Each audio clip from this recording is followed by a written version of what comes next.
हाँ भाई, राधे राधे। सभी का आपके अपने YouTube चैनल पर हार्दिक स्वागत और अभिनंदन। और आज की सबसे बड़ी खबर जो निकल के आई है वो NVS और KVS से आई है। यह वीडियो उन साथियों के लिए बहुत इंपॉर्टेंट होने वाला है जो किसी भी प्रकार की कंपटीशन के एग्ज़ाम तैयारी करता है। किसी भी प्रकार की यदि वो तैयारी कर रहा है तो उनके लिए यह वीडियो बहुत महत्वपूर्ण है, क्योंकि यहाँ पर NVS और KVS ने अपने जो पोस्टें निकाली है, शानदार बम्पर भर्ती यहाँ पर आप लोगों के लिए निकाल दी गई है। लेकिन थोड़ा सा इस नोटिफिकेशन में आपके सामने एक बात आई है कि हर बार KVS और NVS अलग अलग होता है। तो अब की बार इन्होंने क्या किया है कि KVS के साथ में NVS को भी क्या कर दिया है, कंबाइन कर दिया है, यानी दोनों की एक भर्ती कर दी गई है। इसके लिए आपको बहुत बड़ा भी फायदा हुआ है, फायदा बहुत बड़ा हुआ है। उसका पीछे का क्या कारण है ये अपने यहाँ वीडियो में देखने वाले हैं।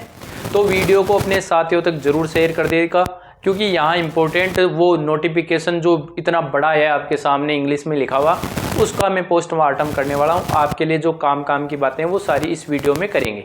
तो वीडियो को बिना स्किप किए हुए अंत तक जरूर देखना। आपका हर जो डाउट है इस नोटिफिकेशन का वो सारा अपन क्लियर करेंगे। यदि अपन बात करें तो इस वीडियो में NVS और KVS ने अपना रिक्रूटमेंट है वो जारी कर दिया है। KVS ने भी कर दिया है, NVS ने भी कर दिया, अर्थात दोनों की वेबसाइट पे आप देखोगे तो दोनों पे आपको सेम आपको क्या मिलेगा, नोटिफिकेशन आपको मिल जाएगा। ये बड़ी भर्ती 2025 की, क्योंकि NVS KVS काफ़ी समय के बाद में अपनी जो विज्ञापन है वो निकाला है। इससे पहले EMRS अपना विज्ञापन दे चुका है। इसमें नोटिफिकेशन आउट हुआ है, लेकिन इसके अंदर एज का रिलेशन क्या है, योग्यता क्या रखी गई है, और सबसे बड़ी बात यहाँ जो निकल के आई थी वो निकल के आई है सिलेबस में चेंज कर दिया है। जी हाँ साथियों, जो आज तक भर्तियाँ हुई है NVS KVS या EMRS सब में जो भर्ती हुई थी वो अलग पैटर्न पे हुई थी। इस बार NEP 2020 के कारण ये पैटर्न चेंज किया गया है। ठीक है, तो अपन सबसे पहले देखते हैं, ये केंद्रीय विद्यालय ने अपना नोटिफिकेशन डाल दिया है, यानी केंद्रीय विद्यालय KVS और नवोदय विद्यालय समिति NVS दोनों का ये कंबाइंड नोटिफिकेशन है।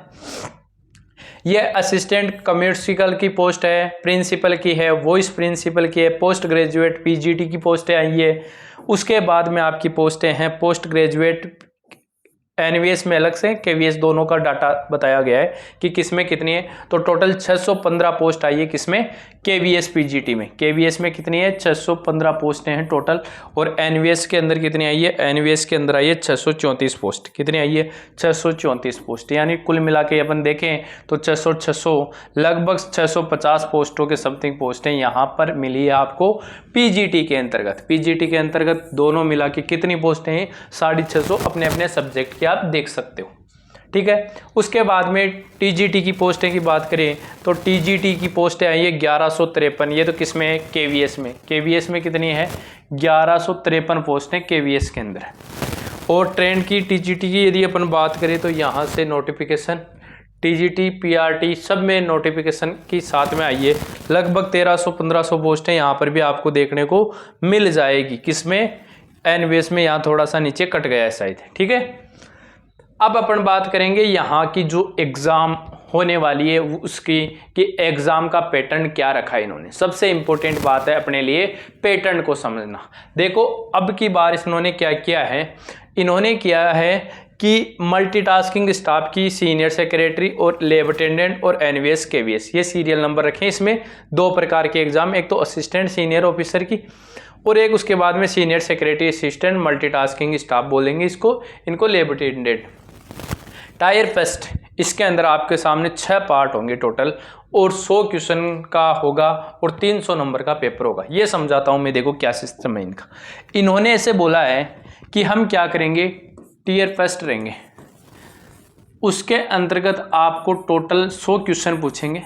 टोटल 100 क्वेश्चन आपको पूछने वाले हैं। एक क्वेश्चन 3 नंबर का होगा, पेपर कितने का हो जाएगा, 300 का हो जाएगा। अब यहाँ इन्होंने सब कुछ हटा दिया है, पेडालॉजी वगैरह वगैरह जो भी था सब कुछ हटा दिया है। इन्होंने कहा है हम कॉमन पेपर लेने वाले हैं 100 पेपर का, जिसमें आपको क्या पूछी जाएगी, आपको मैथ्स पूछी जाएगी। ठीक है, कितने की, 20 क्वेश्चन। फिर आपको रीजनिंग पूछी जाएगी, कितने क्वेश्चन, 20 क्वेश्चन। फिर आपको GK पूछा जाएगा, कितने क्वेश्चन, 20 क्वेश्चन।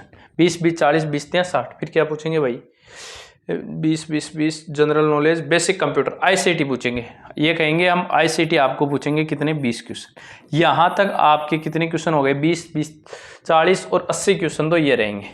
फिर ये पूछेंगे हम आपको 2 लैंग्वेज पूछेंगे। एक लैंग्वेज आपको इंग्लिश कंपलसरी रहेगी, दूसरी लैंग्वेज आप चूज कर सकते हो। इनके 10-10 क्वेश्चन, टोटल 20 क्वेश्चन, यानी 100 क्वेश्चन हम पूछेंगे आपको।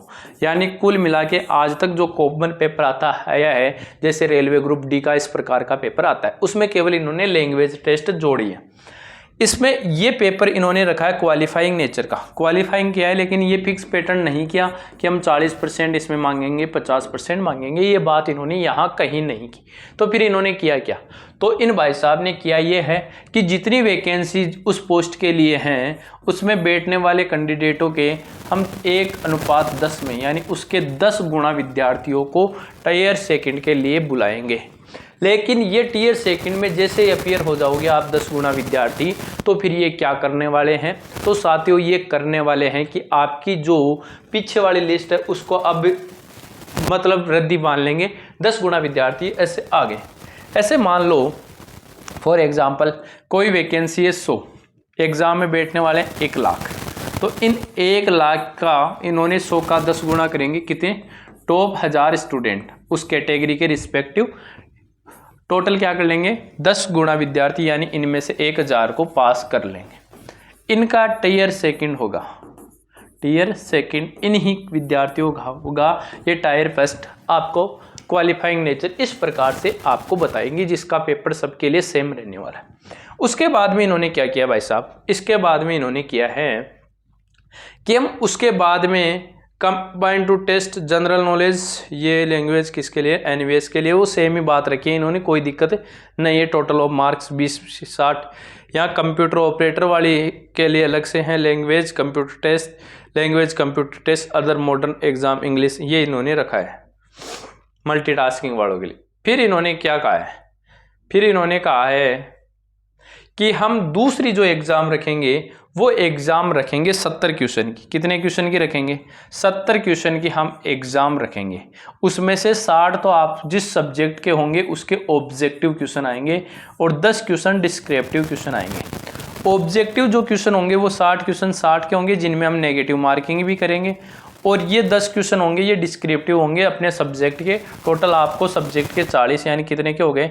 100 नंबर का पेपर लिया जाएगा। कितने नंबर का लिया जाएगा? आपका पेपर 100 नंबर का लिया जाएगा। फिर आपके सामने इनमें क्या प्रोसेस आ जाएगी? इंटरव्यू आ जाएगा। कौन आ जाएगा? इंटरव्यू आपके सामने हो जाएगा। इन 100 क्वेश्चन का ये 85% लेंगे। फिर 100 नंबर की आपकी क्या हो जाएगी? इंटरव्यू हो जाएगी, जिनका ये 15% लेंगे। यानी फॉर एग्जाम्पल मैं समझाता हूँ, जैसे आपको 100 में से आपके कितने नंबर आए? आपके आए 80 नंबर रिटर्न। वो उधर वाले 300 तो पहला पे सेकंड पार्ट में आपके 80 नंबर आ गए। फिर आपका इंटरव्यू लिया, इंटरव्यू में से मान लो आपके आगे 60 नंबर। तो अब दोनों की मिला के मेरिट काउंट करेंगे कि 80 का तो हम कितना परसेंट निकालेंगे?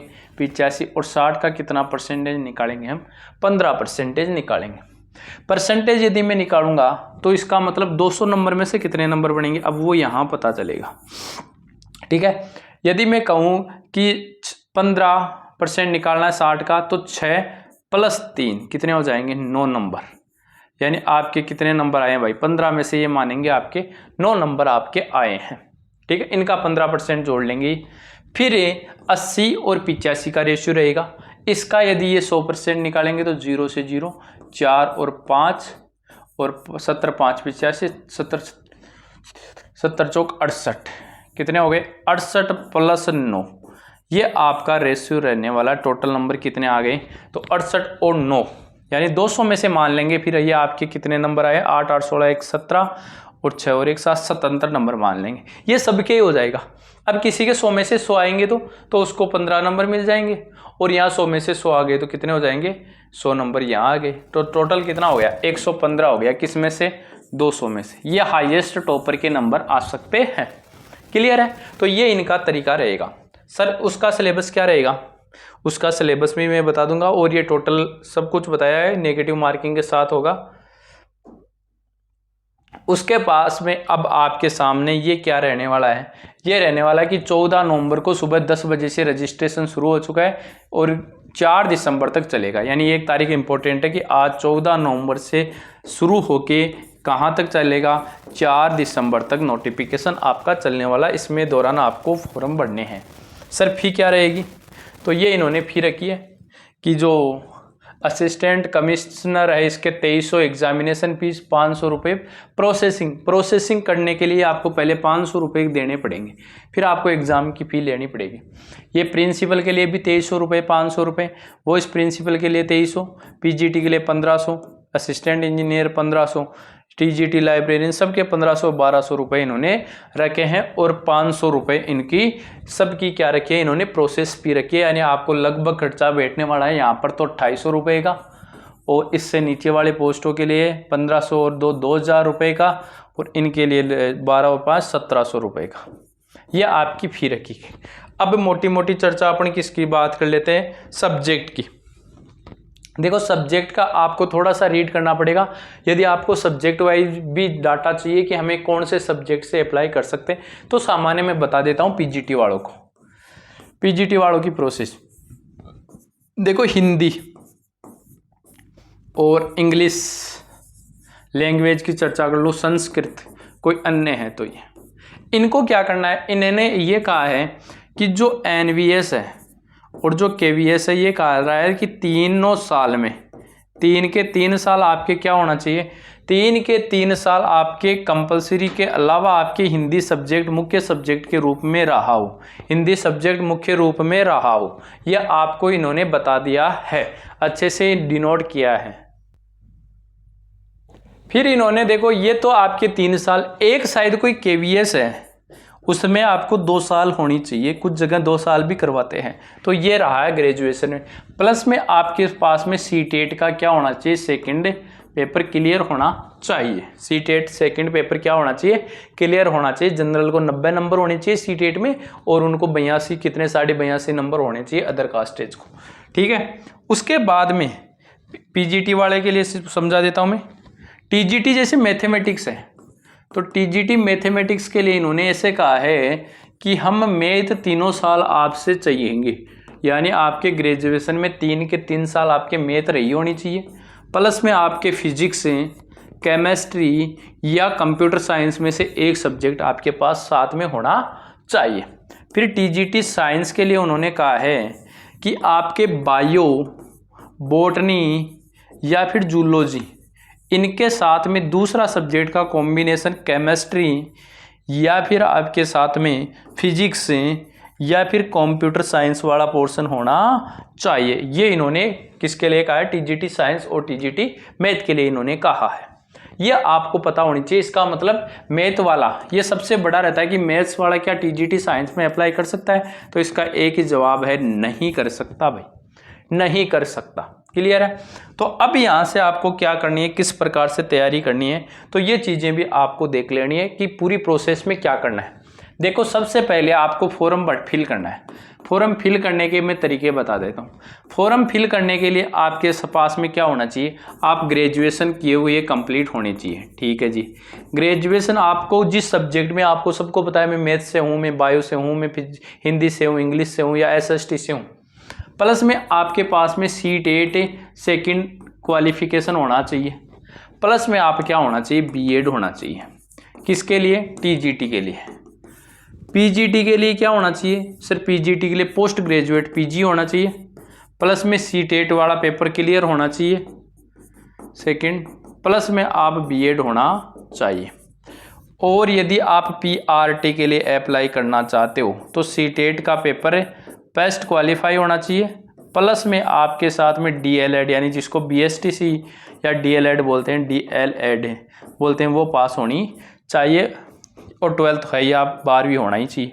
ये आपके सामने पोस्ट होनी चाहिए, लेकिन एक मैथ वाला साइंस के लिए अप्लाई नहीं कर सकता है साथियों। क्लियर। अब प्रोसेस आपको क्या करना है, 14 नवंबर से लेकर 4 दिसंबर के मध्य अपना फॉर्म फिलअप कर देना है। क्या करना है, फॉर्म फिलअप करना है। फिर आपकी टायर फर्स्ट हो जाएगी जिसका सिलेबस मैंने बता दिया है। फिर आपकी टायर सेकंड होगी जो आपके 100 मार्क्स की होंगी, जिसमें 60 क्वेश्चन आपके मल्टीपल चॉइस वाले होंगे, 10 क्वेश्चन आपको डिस्क्रिप्टिव होंगे। टोटल 100 नंबर का पेपर हो जाएगा। ठीक है, 70 क्वेश्चन और 100 नंबर। फिर आपकी टायर सेकंड मान सकते हो या थर्ड मान सकते हो। इंटरव्यू होगा जो 100 नंबर का होगा, उसका 15% और इसका 85% जोड़कर आपकी मेरिट बनेगी और आपको पोस्टिंग मिल जाएगी। ये पूरी प्रोसेस है। लेकिन यहाँ पर आपको एक बात और बता दूँ, आपको यदि एक ही पोस्ट से आप अप्लाई कर रहे हो, एक ही पोस्ट से अप्लाई कर रहे हो, तो NVS एंड KVS के लिए अलग अलग से अप्लाई नहीं करना है। ये सबसे बड़ा फ़ायदा हुआ है आपको। क्या हुआ है? सबसे बड़ा फ़ायदा यही हुआ है। और सीटेट जनवरी वाले इसको नहीं भर सकते अभी तक के लिए, और जिनकी BEd अपीयरिंग है वो भी नहीं भर सकते। NVS और KVS के लिए एक बार ही आपको फीस देनी पड़ेगी, यानी 2000 रुपये मिनिमम आपके लगने वाले हैं। तो ये नोटिफिकेशन आप लोगों के सामने रिलीज हो चुका है। जो राजस्थान में या अन्य राज्य में क्या कर रहे हैं, निवास कर रहे हैं, उन सब के लिए ये बढ़ती है।